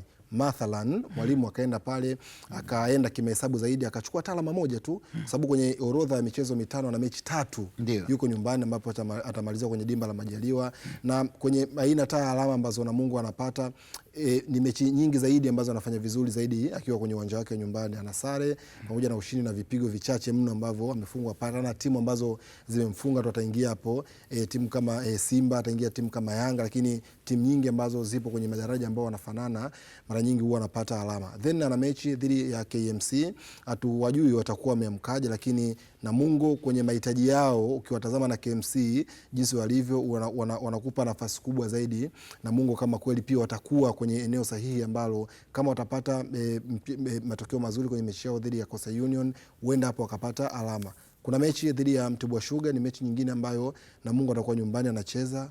Mechi dhidi ya Fountain Gate ni mechi nyingine tena Namungo atakuwa nyumbani ambayo anacheza. Kwa hiyo ukitazama aina ya michezo ambayo Namungo wanayo, ukimtazama Juma Mgunda yeye mwenyewe ni mwalimu ambaye inawezekana akatumia tu kwenye eneo la CV yake kubwa ambayo wanayo, kufundisha kosi, kufundisha Simba, kuwa matirio ya mwalimu ambaye anafundisha Taifa Stars na aina ya wachezaji ambao wanao kwenye kikosi chake, akapeleka hizo mbinu ambazo wanazo, lakini pia hata kwenye eneo la mahitaji inawezekana mwalimu akaongeza vitu vichache zaidi kuweza kupata matokeo. Bado fixture hii orodha ya michezo 5 na ina favor zaidi Namungo kuliko timu nyingine ambazo unaweza kuzitazama hapo, kwa sababu kama kwenye eneo lako una mtu kama Simba akiingia, una timu kama Yanga akiingia, una timu kama Singida akiingia kwenye eneo lako, ama Azam akiingia kwenye eneo lako, kimahesabu hiyo mechi inawezekana ukaenda dakika 90 zikaamua, lakini maeneo mengi zaidi ya ubora na mahitaji yanakuwa na kuangusha. Lakini kwenye orodha ya Namungo naona kimahitaji zaidi kama Namungo ataamua yeye mwenyewe kujipambania zaidi ya TRA na mechi ambayo anacheza dhidi ya Coastal Union, na hata TRA ugumu wake, lakini bado Namungo anacheza nyumbani hiyo mechi, kwa namuona Namungo anaweza kuna vitu akapambana navyo, anaweza akapata alama kuliko angekuwa anacheza away. Hata TRA yenyewe ukiwatazama hata aina matokeo ambayo wanayapata ni Sheikh Amri Abed pale ndio base kubwa ambayo wanapata matokeo ya ushindi. Hii TRA ambayo imepata matokeo dhidi ya Azam FC ukiwachukua kama walivyo kaja kucheza kwenye uwanja wa Chamazi ama kwenye mechi nyingi za wewe ambao wanacheza, wanakuwa na matokeo ambayo mara nyingi yanatabilika kuliko wakiwa hapo nyumbani. Andrea Kinga Mkono, tumeziangalia mechi 5, lakini tanifahamu pengine ni ipi tathmini yako kwa timu ambayo ipo kwenye nafasi ya kucheza playoff, na kwa sasa tumejikita kuitazama timu ya Namungo FC. Karibu. Namungo ana mtihani mkubwa sana, kwa sababu mtihani mkubwa, anakutana na timu zote ambazo zinapigania uhai. Ndio. Umeona, yani mko kwenye maji, kila mtu analiona boya analipigania. Kwa hiyo sasa hapo unajua ni vita yake inavyokuwa, ni kwa ukiliacha ile boya unakwenda. Kwa hiyo kwangu Namungo naona ana mtihani mkubwa sana kuliko angekuwa, kwa sababu timu zote ukimtoa ambaye TRA ambaye unasema huyu yuko salama. Kwa sababu hao wengine wote hawako salama. Ndio. Umeona? Kwa hiyo nadhani kwake ni mechi ambazo zitakuja kuwa ni ngumu sana, na viwango ukija kuwatazama unaona kama timu zinazofanana kwenye viwango. Unaona? Lakini sasa kinachomsumbua Namungo ni msimu huu amekuwa na msimu mbaya sana kuliko misimu yote nadhani ya hivi karibuni. Msimu huu amekuwa na msimu mbaya sana. Mechi 15 kutopata ushindi, nadhani ndio inampa mtihani yeye kwa kurudi katika mstari wake ambao hakuwa nao hapo kabla. Kwa nadhani kwangu kwa hizi ratiba, unasema mechi dhidi ya TRA unaweza kusema ni ngumu, lakini bado TRA ni timu ambayo ni daraja la kawaida ambao wao wamejipambanua tu kidogo kuongeza nguvu na kupata matokeo, lakini Namungo kwa level yake na historia yake unamwona ni iko juu kuliko hao.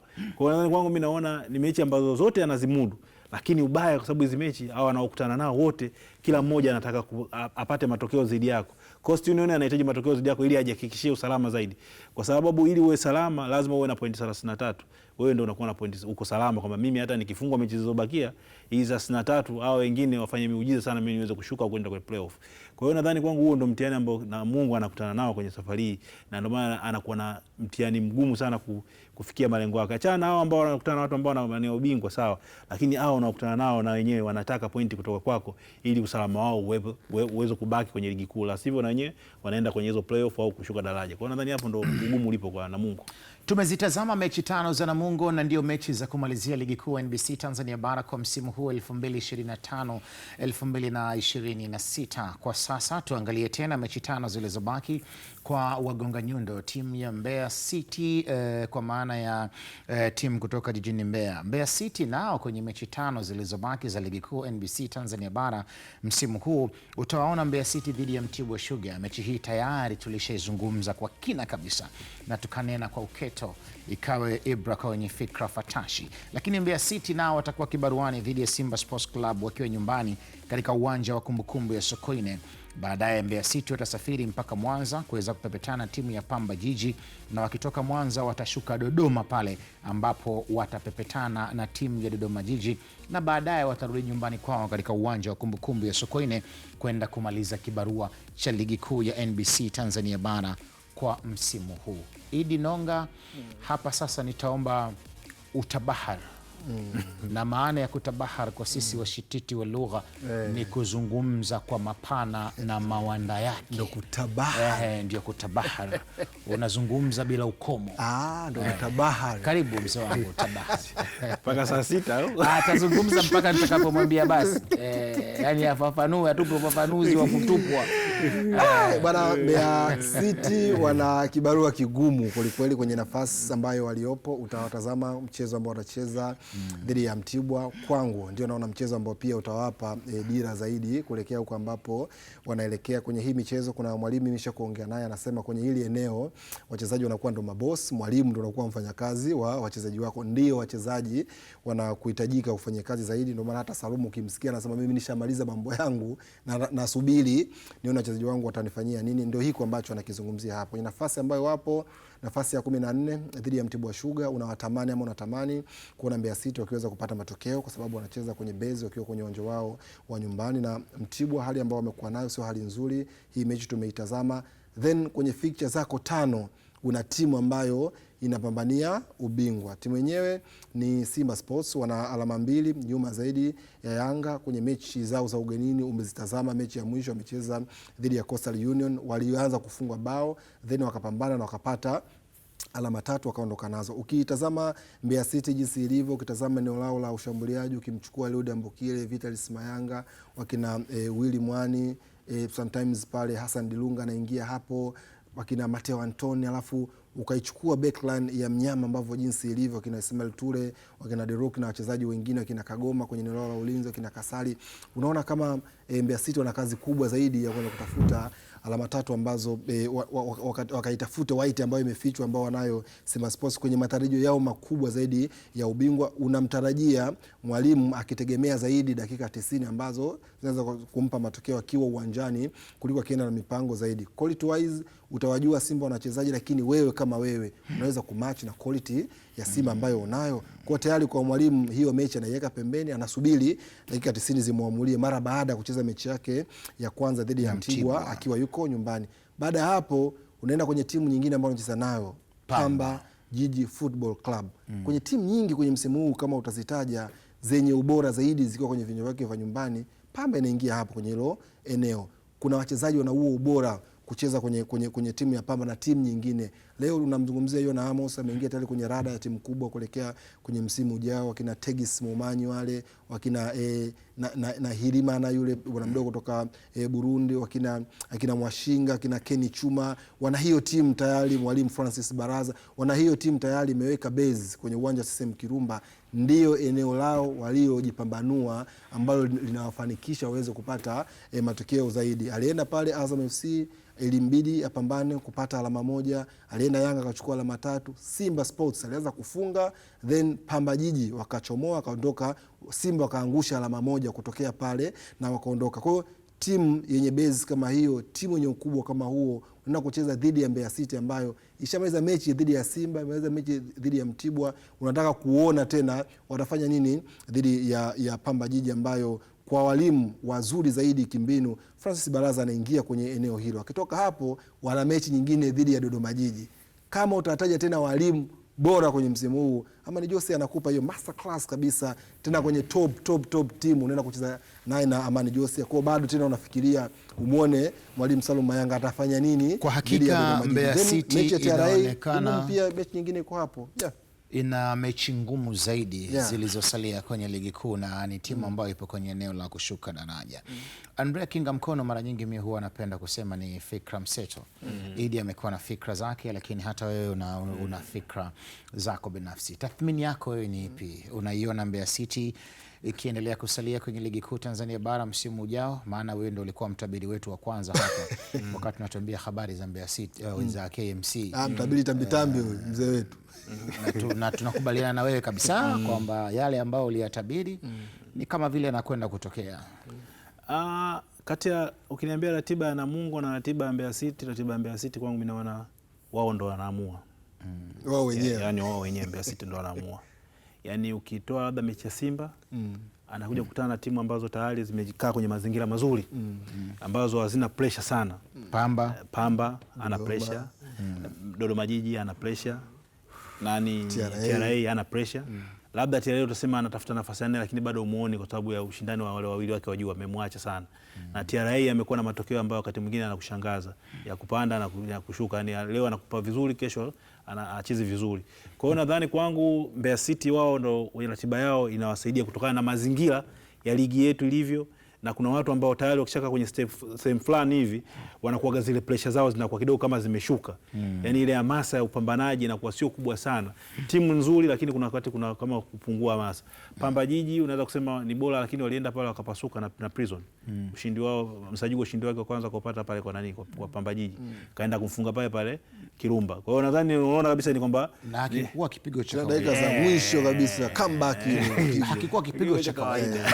Wanasema kilikuwa ni kipigo kitakatifu. Sweba wangu amekipata. Francis Baraza ni rafiki yangu, lakini alikula sababu kama unaongoza magoli 2 kipindi cha kwanza, unakuja unapata bao la 3, alafu mechi unakuja inaisha, unaambiwa hii mechi imeisha 3-2. Kipigo kizito Francis alikipata. Kwa hiyo unaona ni kwamba kuna wakati kuna stage hata wachezaji wakati mwingine wakishajiona pressure zile zimepungua, ule umakini wao kidogo unaweza kuona pungua. Kwa hiyo nadhani kwangu kwa ratiba na wapa Mbeya City sana, na hata kocha ndio maana anasema nyinyi wachezaji ndio mnaili jahazi, tushafanya ya kwetu, twende tukatimize. Na mechi ya Simba naona mechi ngumu kwa sababu kwamba wenyewe wakichezaga na Simba siku zote inakuwa mechi yao inakuwa ngumu sana kabisa, hasa wakicheza pale Mbeya. Simba anapata matokeo mara nyingi huaga anashinda, lakini inashinda kwa kwa vita kubwa sana. Kumbuka Boko kuna mechi moja alifunga pale, mechi ilikuwa ngumu sana kwa mbinde. Kama unakumbuka ile mechi ya Simba nani, yani mechi inakuwa ngumu, lakini wanapambana. Kwa hiyo nadhani kwangu mimi hizi mechi nyingine namuona ratiba yake, ukiangalia ushindani, kwa sababu mimi napima hao wanaokutana nao wana malengo gani kwenye safari yao ya ligi kuu. Tumalizane na Mtibwa Sugar, alafu tutakuja kuangalia Mashujaa ambao na yenyewe pia haiko kwenye nafasi nzuri sana ya kucheza playoff. Tukianza kwa upande wa Mashujaa, baada ya kuitazama Mbeya City, Mashujaa wao watakuwa na kibarua kizito Juni 13. Wataanza mechi yao dhidi ya Wananchi Young Africans, watakuwa nyumbani pale uwanja wa Lake Tanganyika mkoani Kigoma. Lakini Mashujaa pia watakuwa kibaruani dhidi ya Azam FC katika uwanja wa Azam Complex Chamazi, Dar es Salaam. Huenda wakaondoka na ndege moja baada ya mechi ya Yanga. Mashujaa na wao huenda wakakwea pipa ladies and gentlemen. Mashujaa huenda na wao ladies and gentlemen wakarudi na Yanga pamoja. Lakini mechi nyingine ya Mashujaa watakapokuwa wamemalizana na Azam FC wataenda Arusha. Wanafanya tour moja ya maana sana. Wataenda Arusha, baada ya kutoka Arusha watarudi nyumbani pale dhidi ya KMC na baadaye watabakia pale pale nyumbani kumalizana na Tanzania Prisons. Sasa itategemea matokeo ya mechi za juu. Mashujaa ameamkaje? Kama atakuwa ameamka vibaya, inawezekana ikawa ni mechi ya wafu kuzikana ya Mashujaa na Tanzania Prisons. Karibu sana Nonga. Ni ratiba nyingine pia ambayo ina mchanganyiko wa matokeo. Mashujaa naye pia anaingia kwenye orodha kama ambayo kwenye michezo ambayo imepita kwenye timu ambayo tulizungumzia hapa, timu ya Mbeya City, sio kwamba wanacheza na timu ambayo inapigania ubingwa. Yanga naamini kwenye mechi za away Lake Tanganyika ni gumu zaidi kwa msimu huu. Kwenye mechi nyingine ambayo Mashujaa watapaswa kuicheza kama ambavyo walicheza kwenye mechi dhidi ya Simba ambao pia walipoteza kwenye ligi, wanarejea tena watacheza dhidi ya Yanga. Ni mechi ambayo Mwalimu Julio nimemsikia anazungumza leo akitoa tathmini yake kuzungumzia huu mchezo, na unajua anatupa vijemba, alizungumzia kina Pakome, amezungumzia kina Okero na wachezaji wengine, lakini bado kwenye quality wise na kwenye kitu ambacho timu kubwa zinaamini kukichukua na kukitaka, unaona Yanga wakiwapa ukiona Mbeya City amini Mashujaa wakiwa na kazi kubwa zaidi ya kumatch quality ya Yanga na mahitaji ambayo Yanga wanahitaji kwenye huo mchezo. Mechi nyingine ambayo itawapaswa kusafiri tena kuja hapa Dar es Salaam ni mechi ambayo tayari Julio ametengeneza hiyo vita ya maneno na vita ya kimbinu dhidi ya Forai Benge. Kwenye mechi mbili mfululizo wamekutana nazo, mechi ya ligi ambayo walipata alama moja, then mechi ya CRDB akapoteza bao 1-0, bao la Idi Nado la foul pale Lake Tanganyika. Julio anataka kumechi hiyo quality akija nyumbani kukutana na ubora ugenini, kukutana na ubora ambao Azam wamekuwa nayo kwenye Azam Complex kwenye eneo hilo ambalo Forai Benge tayari amejipambanua, amejiweka wazi, anakuwa bora zaidi pia akiza kwenye hadithi yake ya nyumbani. Julio atatoka kule atakuja hapa aweze kutuonyesha. Kwa hiyo kwenye fixture ya mechi 5 tayari ana mechi 2 ambazo mwalimu inabidi ajichange karata zake kikubwa zaidi ili aweze kuondoka na hizo alama. Kutoka hapo anakucheza dhidi ya Fountain ya Fred Felix Minziro Majeshi, moja kati ya walimu ambao wanafanana na Julio kwenye wajihi wao, lakini ni walimu ambao pia wanapenda fitness, timu yao hiyo na fitness kubwa zaidi. Kwa unaangalia uchovu na fatigue ambao watakuwa nao. Bwana mwanao kwanza Julio kasirika baada ya shuti la Ismail Mgunda.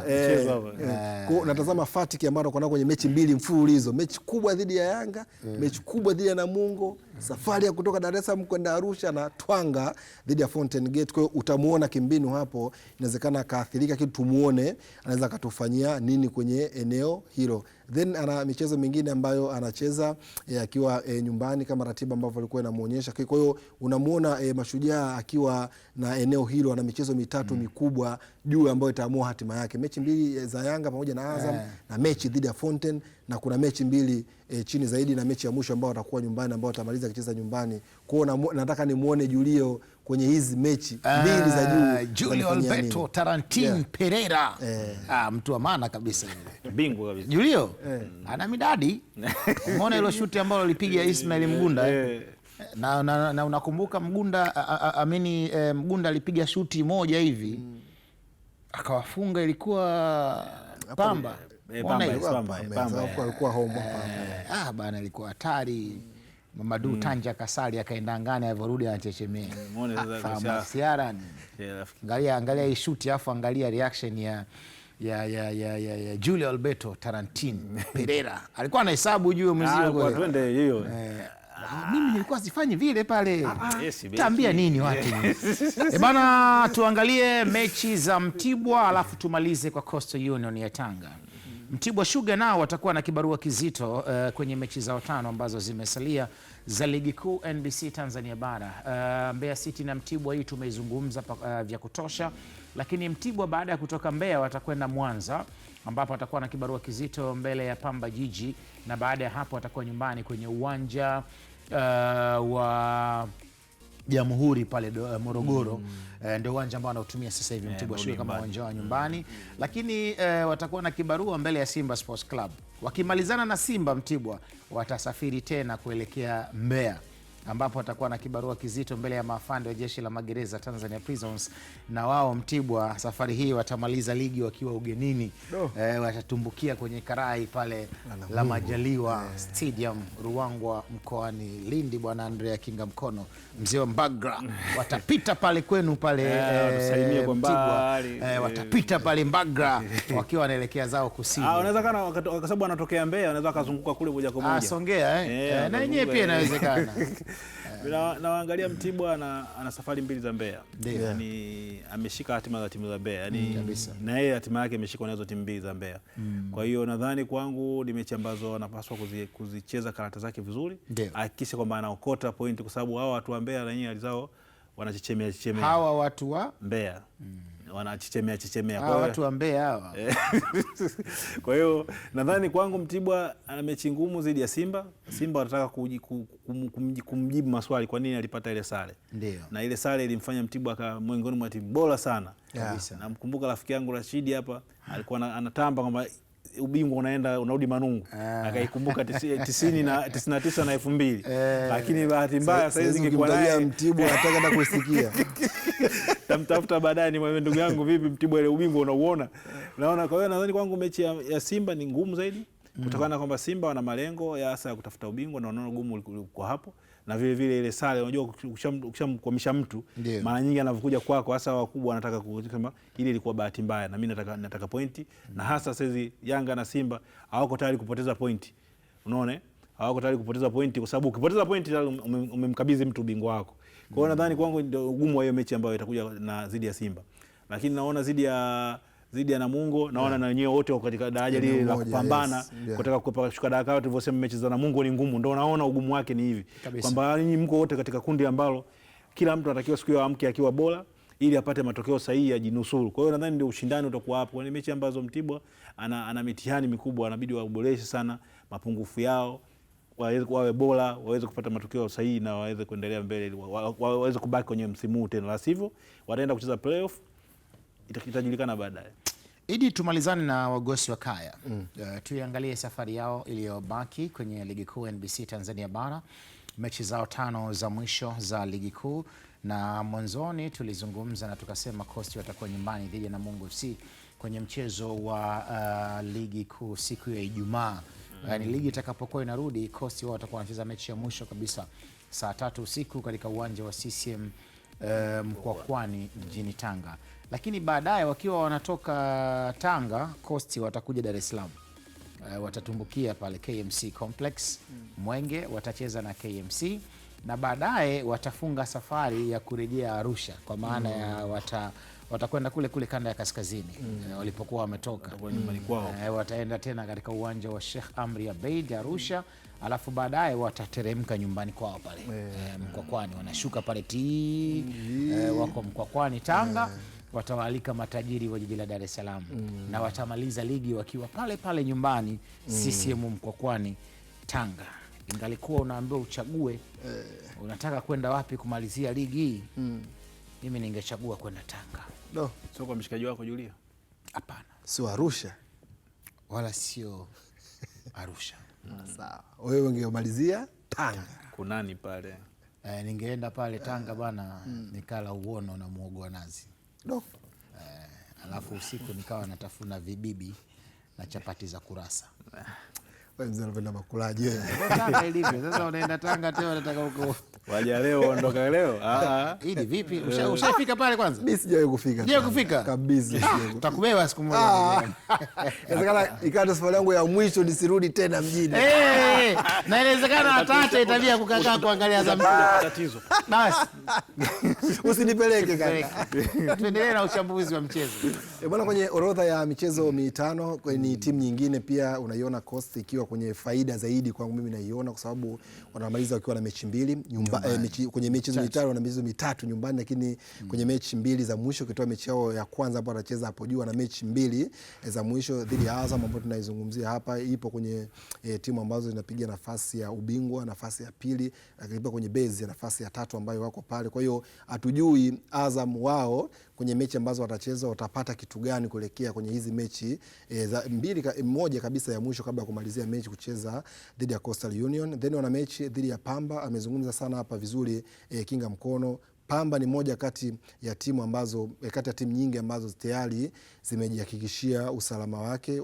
Hatujui mechi ambayo watacheza nyumbani kuelekea kwenye mechi hii ya ugenini dhidi ya Coastal Union. Ni mechi ya mwisho kabisa ya ligi, watakuwa kwenye hali gani na Coast wenyewe watakuwa kwenye hali gani, lakini mechi za juu ndio ambazo zitatupa dira ambayo tunaweza tukazungumza kwenye eneo lingine. Kutoa mechi ambao watacheza hiyo nyumbani, wana mechi dhidi ya KMC. KMC huenda kwa sasa kwa hali ya timu nyingi ambazo zipo na kwenye nafasi nyingi ambazo wanazipambania, inawezekana KMC watu wengi wanaitazama yani kama kwenye zile draw za World Cup. Upo kwenye timu imepangwa na Haiti, imepangwa na wale nani Curaçao.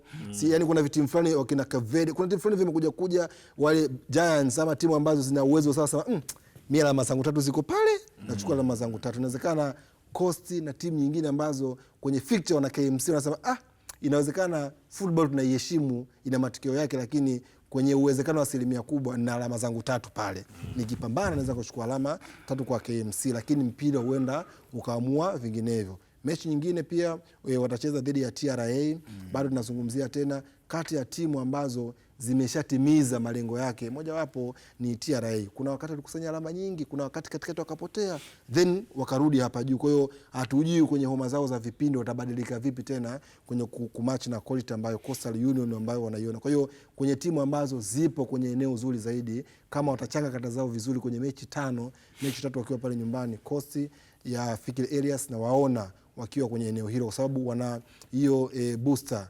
Upo kwenye nusu finali ya CRDB. Kwa mwalimu anaweza akazungumza akasema sisi kwenye vilabu vyote vikubwa ambavyo vipo, ukitoa Yanga, ukitoa Simba, ukitoa Azam, tupo sisi kwenye hilo eneo, basi tuonyeshe, tuingie kwa bahati mbaya. Kwa hiyo sasa kama eneo sahihi kabisa. Kitu kingine ambacho Kinga Mkono nikwambia na kipenda kama ingekuwa nachagua kwenda kumalizia ligi, ningeenda pale Kostio. Kwani sasa hivi wanafunga viti pale. Hatari. Alafu kuna ile nyingine ile ambayo walikuwa wanaimba wadada fulani hivi kwenye makao makuu ya Coastal Union pale. Ingelikuwa Embedodo, ningeila na maganda. Yani vitu hivyo vipati kokote kaka, unapata Tanga. Bana Andrea Kinga Mkono, moja kwa moja tuangazie taarifa kuhusiana na timu ya taifa ya Zanzibar maarufu kama Zanzibar Heroes. Habari kubwa, kikosi cha Zanzibar Heroes kimeendelea na mazoezi kwa ajili ya mechi ya kirafiki dhidi ya Uganda The Cranes hapo kesho, mchezo ambao utachezwa katika dimba la New Amani Complex saa 2:15 usiku. Mchezo huo wa kirafiki utakuwa na lengo la kuendelea kuimarisha timu hizo, huku makocha wa timu zote mbili wakitoa nafasi kwa wachezaji wapya kutumikia kwenye timu zao za taifa. Kwa upande wa kocha wa Uganda, Paul Puti amesema mechi hiyo itakuwa na faida kwake kuona wachezaji ambao wanaweza kujumuishwa wakati ujao kwenye mechi kubwa, huku kocha wa Zanzibar Heroes Hemed Morocco akiwa na lengo la kuwaona wachezaji wapya waliojumuishwa kikosini. Mechi hii itakuwa mubashara kabisa kupitia Azam TV hapo kesho. Kesho ndiyo fainali za kombe la dunia. Lakini kesho ndiyo mechi ya kirafiki ya Zanzibar Heroes na timu ya taifa ya Uganda, bwana Andrea Kinga Mkono.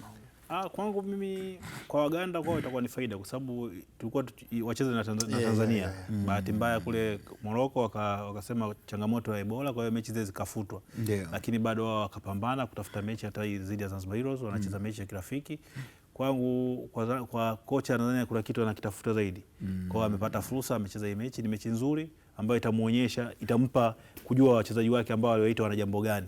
Na kwa Zanzibar Heroes vile vile wao mashindano yao makubwa sana ni challenge. Kwa hiyo nadhani kwamba hivi hivi ni kuwapa nafasi wachezaji waonekane, waonyeshe ubora wao, na kuna wachezaji wengi ambao wanacheza ligi kuu bara watakuwepo kwenye hii timu. Na kwenye hicho ambacho nakizungumza miongoni mwao ni hii picha ambayo unaiona. Kama mtoze itampendeza hii picha, anaweza kawaonyesha pia watazamaji waweze kuona. Huyu ni Salum Gado, nyota wa JKT Tanzania. Na ni mchezaji wa zamani wa KVZ. Huyu ni askari wa jeshi la KVZ. Yuko pale visiwani Zanzibar, lakini miongoni mwa wachezaji ambao wengine wameitwa ni kina Mahmad Maulid Mabado ameitwa kwenye kikosi. Mohamed Musa, hata Faisal nimemuona kwenye kile kikosi. Faisal Mohamed Musa yule mlinzi wa JKT Tanzania ameitwa Gego, Abdul Malik Adam.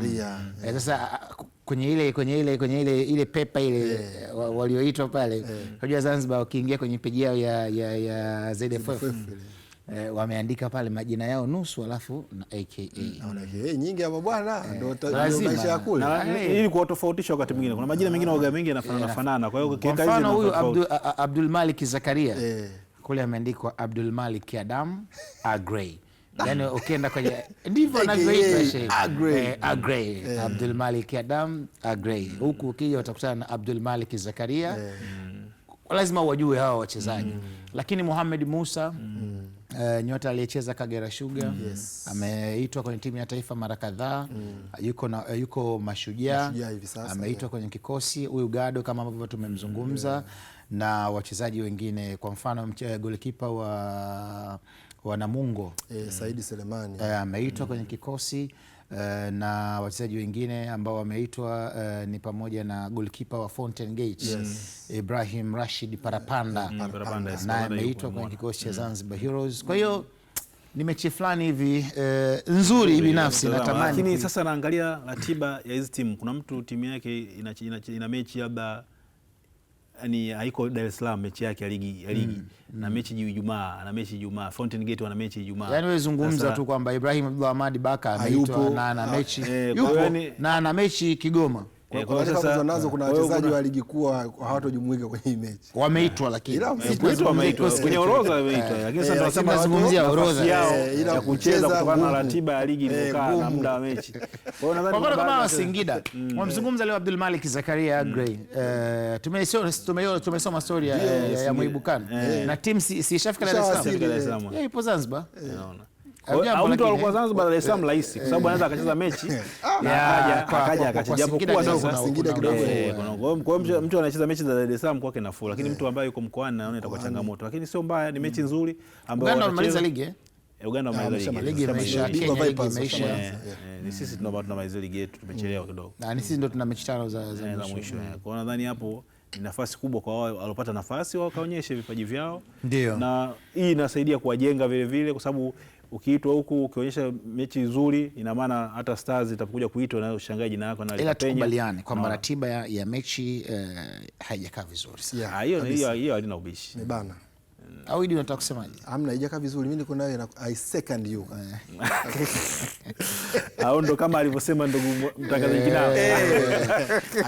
Bana, yote tisa, lakini mchezo huu tutaushuhudia kupitia chaneli zetu za michezo za Azam Sports, na utakuwa mubashara kabisa saa 2:15 usiku katika uwanja wa New Amani Complex. Kama hujalipia kisimbuzi chako, lipia sasa tafadhali, usije ukakutana na ule usumbufu wa kimtandao. Lakini kwengineko tuangazie uzinduzi wa UMISETA na UMITASHUMTA kitaifa. Habari kubwa ni kuhusiana na serikali imesema itaendelea kuimarisha sekta za elimu, michezo na utamaduni kwa kushirikiana na wadau mbalimbali ili kuhakikisha kila mtoto mwenye kipaji anapata fursa ya kuendeleza na kufikia malengo yake. Kauli hiyo imetolewa na Waziri wa Nchi, Ofisi ya Waziri Mkuu, Tawala za Mikoa na Serikali za Mitaa, yaani TAMISEMI, Profesa Riziki Shemdoe wakati akifungua mashindano ya michezo kwa wanafunzi wa shule za msingi na sekondari UMITASHUMTA na UMISETA kitaifa mkoani Iringa, yakijumuisha mikoa yote ya Tanzania bara na visiwa vya Zanzibar. Hapa kwenye visiwa vya Zanzibar manake ni Unguja na Pemba. Unguja, ndani ya Unguja kuna visiwa na ndani ya Pemba kuna visiwa. Twende tukasikie kile ambacho waziri amezungumza kwenye mashindano hayo. Michezo katika shule za msingi na sekondari ni darasa muhimu la maisha.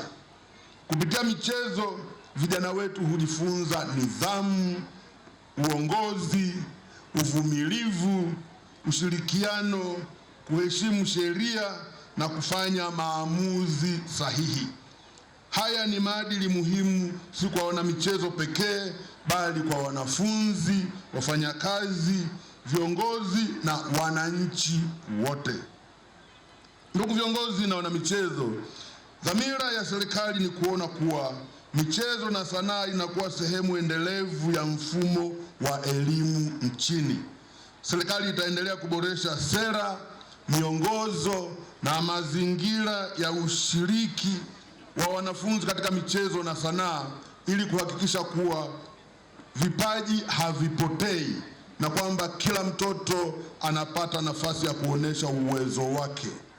Katika kutekeleza dhamira hiyo, serikali imeendelea kuchukua hatua mbalimbali zikiwemo kuendelea kuimarisha miundombinu ya michezo katika shule na taasisi za elimu ili kuwezesha mafunzo na mashindano kufanyika katika mazingira salama na yenye viwango stahiki.